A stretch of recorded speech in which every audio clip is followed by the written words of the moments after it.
Assalamualaikum warahmatullahi wabarakatuh. Kami dari Prodi D3 Kebidanan Universitas Islam Madura.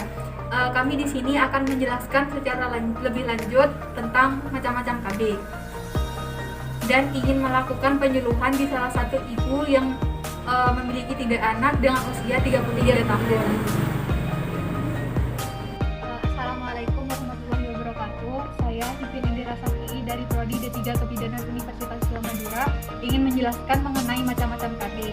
Sebelumnya saya akan menjelaskan tentang KB non-hormonal yang tanpa alat. Yang pertama ada KB kalender, KB suhu basal, KB menyusui atau MAL atau metode aminorelaksasi, kemudian KB lendir serviks, dan sintotermal. Sintotermal itu sendiri yaitu gabungan antara suhu basal, lendir serviks, dan KB kalender. Kemudian KB non-hormonal yang menggunakan alat yaitu ada kondom, ada spermisida, kemudian ada diafragma atau kondom wanita. Baik, saya akan menjelaskan tentang KB kalender. KB kalender itu metode yang digunakan untuk mencegah kehamilan dengan cara menghitung masa suburnya. Jadi kalau misalnya ibu sedang mengalami masa subur, itu tidak boleh melakukan hubungan seksual. Nah, cara perhitungannya itu menggunakan siklusnya ibu itu sendiri. Kemudian yang kedua ada suhu basal. Suhu basal itu dilakukan setiap harinya karena mengukur suhu tubuh ibu itu sendiri. Karena setiap perubahan siklus menstruasi pada ibu itu, suhu tubuh itu akan berbeda-beda atau berubah-ubah. Kemudian ada lendir serviks. Lendir serviks itu dilakukan setiap hari untuk mengecek lendir yang keluar dari vagina ibu. Cara mengetahui masa subur atau tidak yaitu melihat kental tidaknya lendir itu sendiri. Jika lendir itu kental berarti itu dalam masa subur. Jika lendir itu sedikit cair berarti itu bukan masa subur. Selanjutnya yaitu KB menyusui atau MAL atau bisa disebut dengan metode aminorelaksasi. Itu dilakukan selama 6 bulan dengan cara menyusui secara on-demand kepada bayinya atau memberikan ASI eksklusif kepada bayinya. Selanjutnya ada sintotermal. Sintotermal itu yaitu gabungan antara suhu basal, KB kalender, dan lendir serviks yang sudah saya jelaskan di awal tadi. Kemudian ada KB non-hormonal yang menggunakan alat. Yang pertama ada kondom. Kondom itu dapat mencegah kehamilan dengan cara menggunakan kepada laki-laki. Kemudian ada spermisida. Spermisida itu adalah zat kimia yang berupa krim, jelly yang bisa menghambat kehamilan. Kemudian yang terakhir ada diafragma. Diafragma itu kondom untuk wanita yang bisa menghambat terjadinya kehamilan. Assalamualaikum warahmatullahi wabarakatuh. Perkenalkan, nama saya Siti Rohmah dari Prodi D3 Kebidanan Universitas Islam Madura. Di sini saya akan melanjutkan dari teman saya yaitu Siti Nindira Safi. Dan di sini saya akan menjelaskan tentang KB hormonal. Yaitu ada 4 jenis KB hormonal. Yang pertama ada KB pil, yang kedua ada KB suntik, yang ketiga ada KB implan, yang keempat ada KB IUD atau AKDR. Yang pertama ada KB pil yaitu KB yang mengandung 2 hormon yaitu hormon progesteron dan estrogen. Dan untuk kelebihannya itu mengurangi perdarahan saat menstruasi. Dan yang kedua ada mengurangi gejala PMS. Untuk kekurangannya itu bisa meningkatkan berat badan dan bisa dapat mengganggu produksi ASI. Yang kedua ada KB suntik. Itu ada 2 macam KB suntik. Yaitu ada KB suntik 1 bulan dan KB suntik 3 bulan.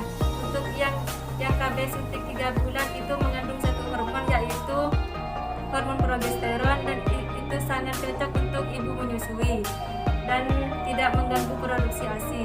Dan untuk KB suntik yang 1 bulan itu mengandung 2 hormon yaitu hormon progesteron dan estrogen. Dan yang ketiga ada KB implan, yaitu alat kontrasepsi dengan cara masukkan tabung kecil atau alat di bawah kulit.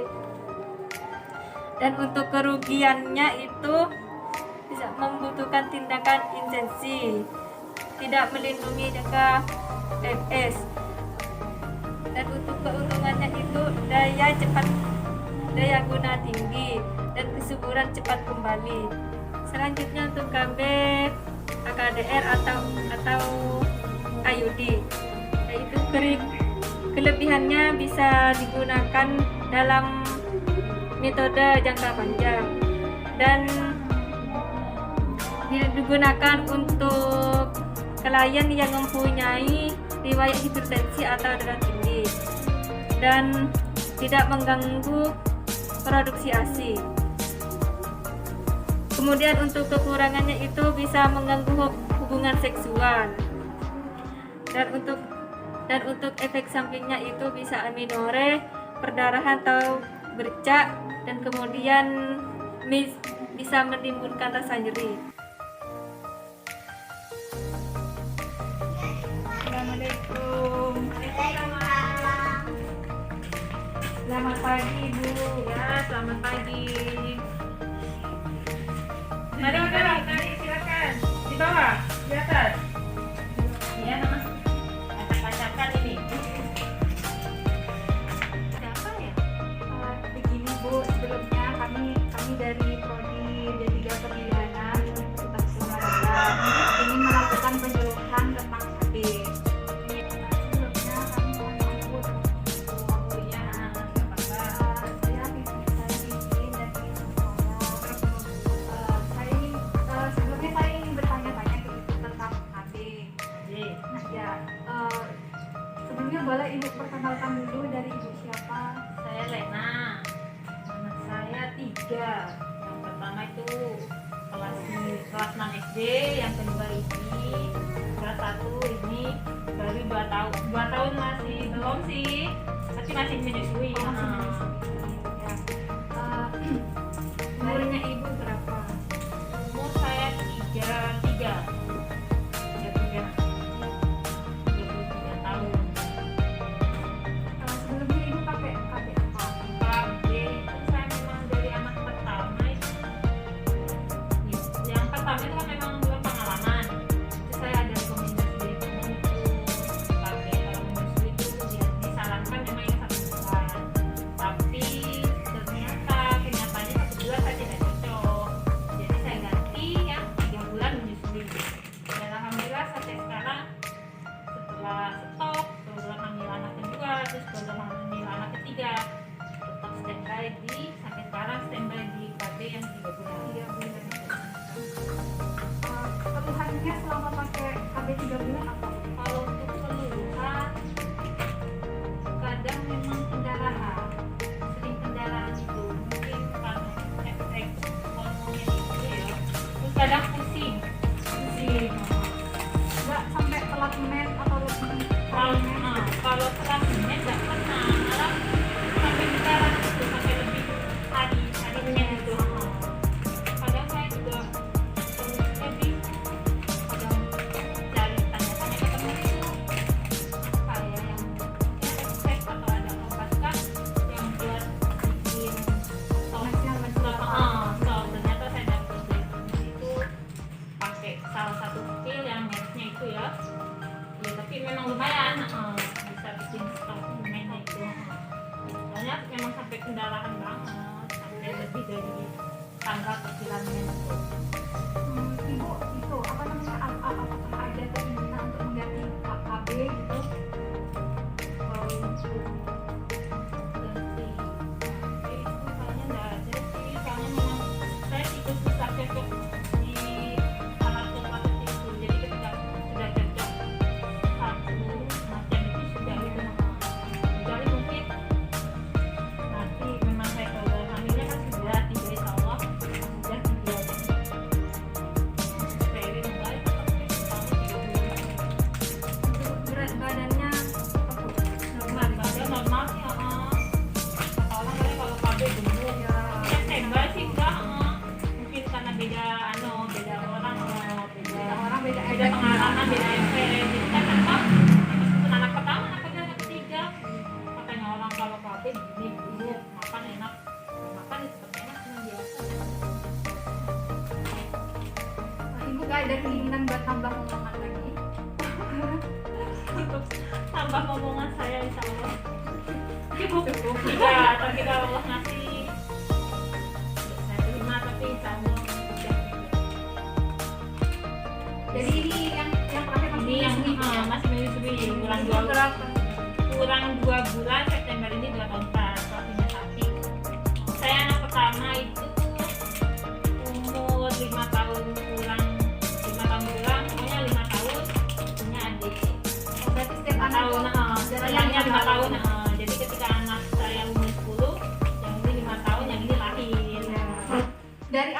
pertama sampai anak ketiga ini semuanya ASI eksklusif terus. Masih. Kecuali yang pertama itu, entah kenapa anak yang pertama itu cuma 4 bulan. Yang ASI itu, ASI cuma 4 bulan. Dia nggak mau, dia sakit. Memang sebetulnya waktu itu sakit. Terus 4 bulan dia nggak mau, ya wes stop. Berarti semua. Anak kedua full 2 tahun Pak. Ini anak ketiga insya Allah 2 tahun Pak. Baik Ibu, terima kasih atas waktunya. Di sini saya akan menjelaskan pengertian dari KB. KB sendiri itu tindakan yang membantu individu atau pasangan suami istri untuk menghindari kelahiran yang tidak diinginkan. Yang kedua, mendapatkan kelahiran yang diinginkan. Ketiga, mengatur interval di antara kehamilan. Dan jenis-jenis KB di sini ada 5 Bu. Yang pertama ada KB pil, yang kedua ada KB suntik, yang ketiga ada KB implan, yang keempat ada alat kontrasepsi dalam rahim atau KDR, dan yang terakhir ada KB alami seperti menyusui. Dan yang tetap ada KB pil. KB pil sendiri ini adalah kombinasi yang mengandung progestin dan estrogen, dan itu kelebihannya yaitu mengurangi perdarahan dan menstruasi. Yang kedua mengurangi gejala PMS, dan untuk kekurangan ini bisa meningkatkan berat badan.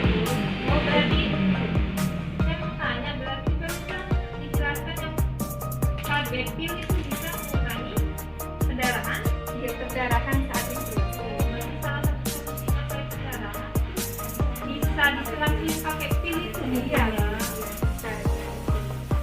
Dan untuk kekurangannya ada peningkatan berat badan, yang kedua dapat mengganggu produksi ASI, dan yang terakhir tidak mengurangi risiko PMS. Yang kedua ada KB suntik. Kelebihannya tidak mengganggu hubungan seksual, tidak mengganggu produksi ASI untuk KB suntik 3 bulan, dan ini sangat cocok untuk ibu menyusui. yang saya pakai ini Iya, ya, yang KB suntik 3 bulan. Dan kekurangannya ada kesuburan lama akan segera kembali, tidak melindungi PMS, dan mengalami Tapi ini juga cukup sesuai individu masing-masing ya. Iya. Efeknya itu pasti beda. Beda. Cuman ini umumnya. seperti itu. Dan yang ketiga ada KB implan Bu. KB implan ini alat kontrasepsi dengan cara masukkan tabung kecil ke bawah kulit pada bagian lengan Bu, di atas ini. Kayak susu gitu. Iya, seperti Kayak itu. bahasa Di luka. bahasanya susu gitu. Iya. Dan keefektifitasannya ini sangat efektif. Kegagalan 0 sampai 0,2 sampai 1 kehamilan per 100 per bulan. Ya. Untuk keuntungannya ini ada daya guna tinggi, perlindungan jangka panjang, kesuburan cepat kembali, dan tidak memerlukan pemeriksaan dalam. Untuk kerugian butuhkan tindakan insersi, tidak melindungi PMS, tidak dapat menghentikan Untuk pemakaian dan penyusupan itu harus dilakukan penelitian. Jadi nggak boleh dilakukan sendiri karena itu bisa takut ada infeksi, karena kan ada perlukaan pada bagian lengan. Yang keempat ada alat kontrasepsi dalam rahim itu seperti KDR itu. Anu kayak IUD. IUD yang ke dalam rahim ini. Kelebihannya ini bisa digunakan untuk metode jangka panjang, bisa digunakan untuk klien yang menyusui, yang punya tekanan darah tinggi, dan tidak mengganggu produksi ASI. Dan untuk kekurangannya bisa mengganggu hubungan seksual, tidak bisa mencegah dari PMS. Efek sampingnya ini bisa aminore Bu. Mens yang mencegah tidak menyusui. Karena KB kan KB itu. Iya. Dan seponting atau perdarahan bercak. Dan ini Bu ada KB alami menyusui seperti KB mal itu. Pada ibu yang menyusui anaknya secara eksplisit, pembuahan tidak dapat terjadi selama 10 minggu pertama sehingga kehamilan dapat dicegah. Dan untuk kelebihannya ini 10 minggu pertama. Berarti berapa bulan? 3 bulan. Kurang lebih 3 bulan berarti ya. dan untuk kelebihannya sini sama seperti sistem KB kalender. Itu kan bagus. Untuk kekurangannya ini sangat kurang efektif. Biasanya pasangan yang menggunakan metode ini menunggu hari pertama setelah melahirkan untuk berhenti berhubungan seks. Padahal masa pembuahan terjadi sebelum ada menstruasi. Ibu, saya akan melanjutkan untuk menjelaskan tentang manfaat KB itu sendiri ya. Di umumnya manfaat KB itu untuk menurunkan angka kematian ibu, terus mencegah terjadinya kanker uterus atau ovarium, terus yang memberikan kontribusi bagi pembangunan berkelanjutan yang berwawasan kependidikan. Jadi itu bisa menstabilkan angka kelahiran dan angka kematian ibu dan anak. Gitu. Menjaga jarak. Iya, menjaga jarak. Kemudian untuk tujuan program KB itu ada tujuan umum dan ada tujuan khususnya. Untuk tujuan umum itu meningkatkan kesejahteraan ibu dan anak dalam rangka mewujudkan keluarga kecil yang bahagia, sejahtera, yang menjadi dasar terwujudnya masyarakat yang sejahtera. Jadi kalau anaknya jangka ya bisa siapkan lebih ya matang. lain masalah ekonomi atau yang lain sebagainya. Untuk tujuan khususnya itu untuk menurunkan angka kelahiran setiap tahunnya, untuk menjaga jarak. Jaga jarak. Jadi karena kalau semakin dekat jarak lahirnya itu tidak bisa risiko, terlalu jauh juga risiko gitu. Jadi bisa menstabilkan jaraknya itu ya. Makanya saya 5 tahun. Iya. Mungkin segitu Bu ya penjelasan dari kami. Terima kasih atas waktunya.